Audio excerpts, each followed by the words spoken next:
lutong guys ng ano eh. Ay, isang araw pala yung papaya. Pwedeng, wala na ko anong maisip na lutong maya. Pwedeng tinula, pwedeng gata. Gusto nung anak ko gata daw para malasa.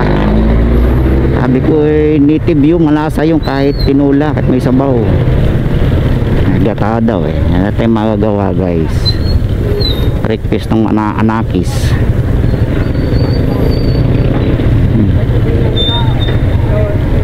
Na naman. Kaya nahanap tayo ng ano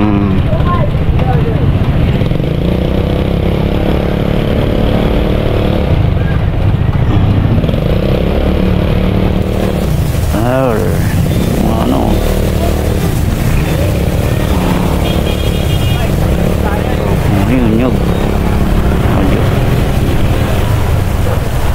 na gata. Makabili nito o doon sa palengke naga tangnyog.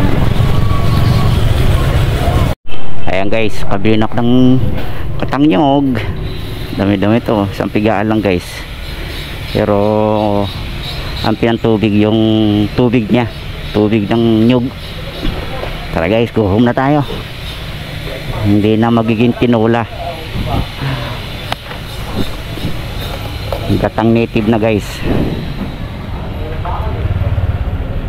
Ayan, home na tayo. Alright, makakatikim na tayo ng native.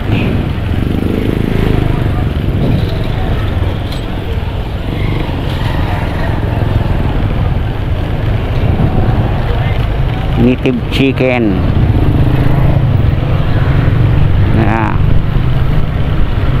Maiba, para maiba-iba yung panlasa natin.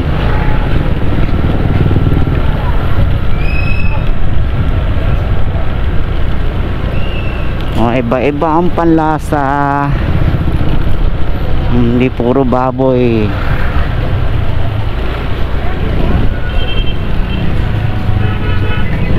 Home na tayo, go home.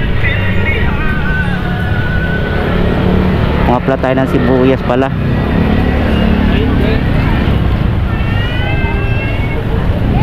Doon na lang, may muradahan pa tayo.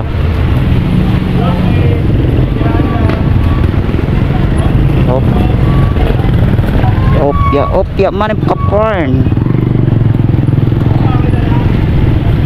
Hinay. Alam mo pa nga tao pagka Sunday sa mga looban ay mga busy, puntang church, puntang palengke, puntang mall, sana all mall. Alright, go home na tayo. Go home. Ay, mga naman madali. Sige, kasabitan kayo, lalo pa kayo maabala. Kami lang ay takbong pogi lang. Sana all takbong pogi.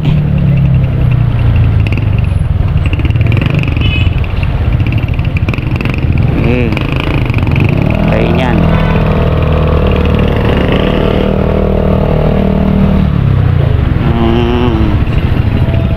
Sila na bigayan.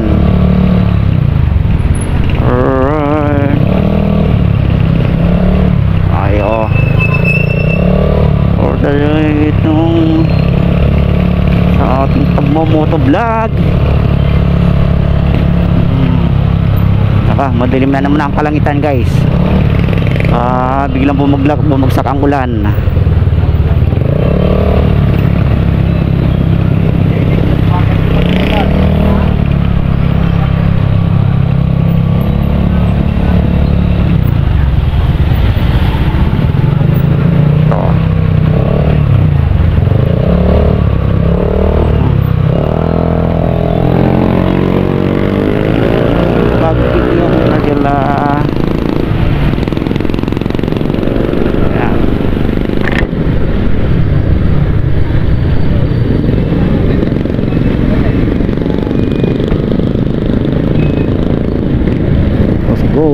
Let's go.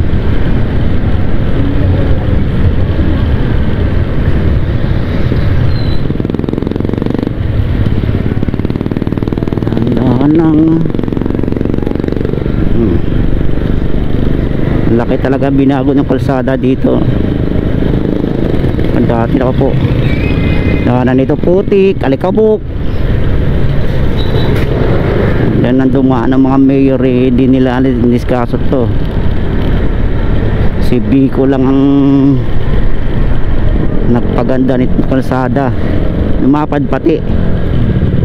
Pinabawalan na kasi mag-park dyan eh. Pwede lang mag-antay lang sandali, pero mag-park ng matagal bawal na sila dito. Luminis na oh. Dati dugyot na dugyot to eh.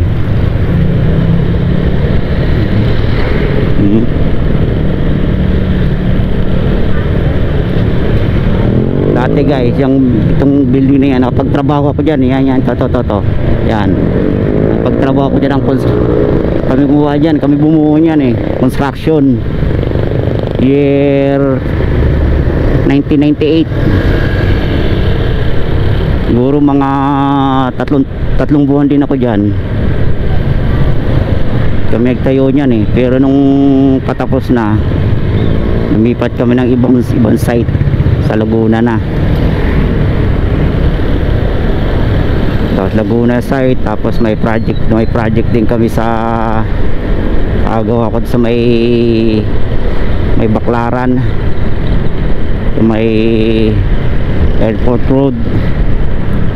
Bahay naman ang project namin doon, 3rd floor hanggang 3rd floor. Ano din ako doon, 6 months din ako doon. Nung patapos na, lipat na naman kami sa Bacoor. Meron dong subdivision naman, housing naman. Ako yung tagahukay ng tatayo ng poste.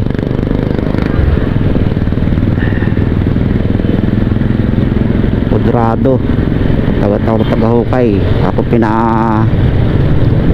pinapwisto na tagahukay dahil mabilis daw ako manghukay. Sana all mabilis maghukay. Experience ko din guys, construction year, yung hindi na-release yung lisensya ng pagdadrive. Hindi na-approve ng LTO dahil nga daw wala daw akong 18. Kasi noon kahit wala kang birth certificate, pwede ka na makakuha na lisensya. Duda sila, wala daw akong 18. Hindi na-renew yung student ko, puro license. Kahit non-pro hindi nila ina-load. Kailangan daw ng ng birth certificate. Ang birth certificate ko nasa Cebu. Tagal na akong hindi umuwi ng Cebu.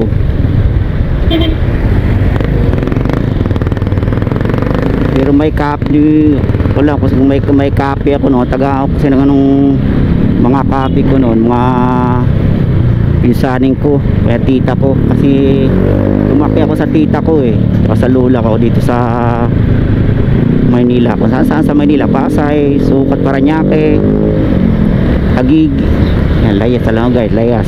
Pero di ako lumaki sa magulang ko from Cebu, Maynila. Pero dito na ako nakapag-grade 1 Maynila. Kaya yung guys, huwag ka pag-renew ko ng student ko for license, di na-approvean, kailangan na ng birth certificate. Kaya nagdadrive na ako noon, kaya yung student para license ko noon year bang taon yun, 97 yata o 98, mga ganon. Basta kasi nag-start ako mag-construction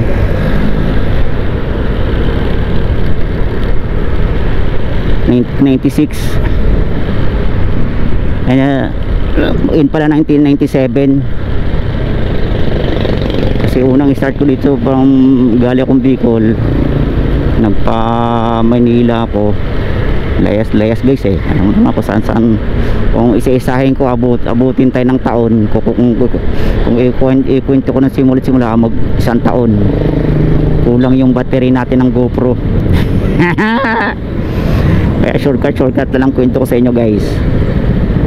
Kaya ginawa ko para makakuha ko ng birth certificate. Hanap po ng mga kamag-anak.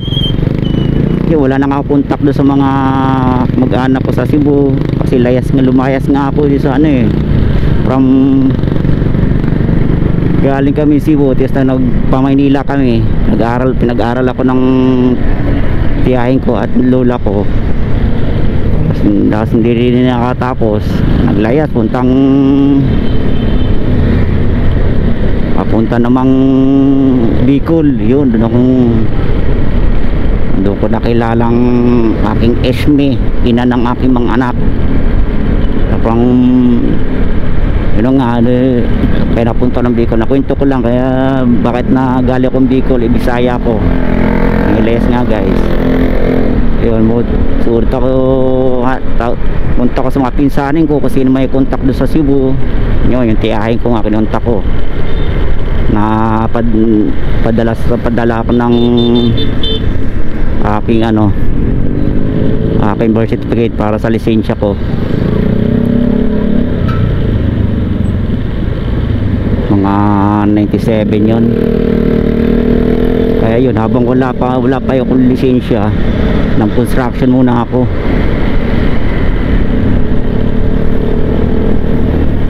Nag-construction muna ako 2 taon. Tapos yun, pinadala. Hindi pa kasi uso yung mga nun mga text, yung mga puro sulat-sulat.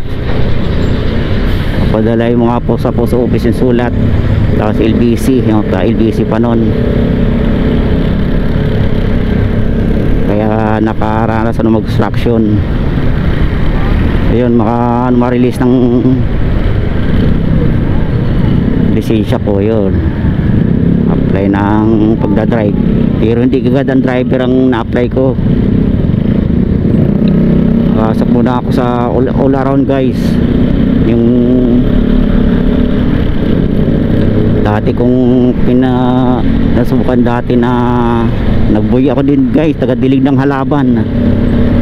Umalis ako doon dahil nga bala ko nga magdadrive na kaya hindi lang na-approvean yung lisensya ko, kaya nag-construction. Tapos punta ko doon sa dati kong amo, pero hindi na doon sa dati kong amo, sa pamangkin na. Meron na siyang meron na siya guys na shop ng mga sasakyan, matalyer ba.